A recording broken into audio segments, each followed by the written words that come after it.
Hello everyone, welcome back to the channel. In today's video, I'll be showing you how to calculate cycle time in Jira, a useful metric for understanding how efficiently work moves through your workflow. To get started, log into your Jira account and navigate to your project board. This board acts as your main dashboard where you can see all tasks, issues, and progress updates. Once you're on the correct board, look at the top navigation bar and click on the Reports section.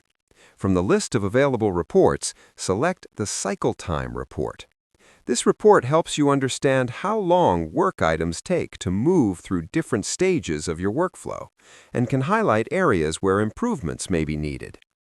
After opening the report, choose the date range you want to analyze, then select the issue types or workflow stages you want to track, such as bugs or tasks.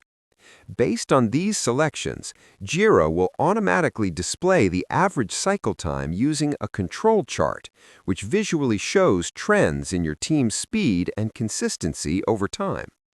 If there hasn't been much activity on your board, the cycle time report may not display any data. However, once you've worked on enough tasks or made sufficient updates, the report will begin to populate and provide meaningful insights. And that's it. That's how you can calculate and review cycle time in Jira. I hope you found this video helpful. If you did, don't forget to like, share, and subscribe for more helpful tutorials. Thanks for watching, and I'll see you in the next video.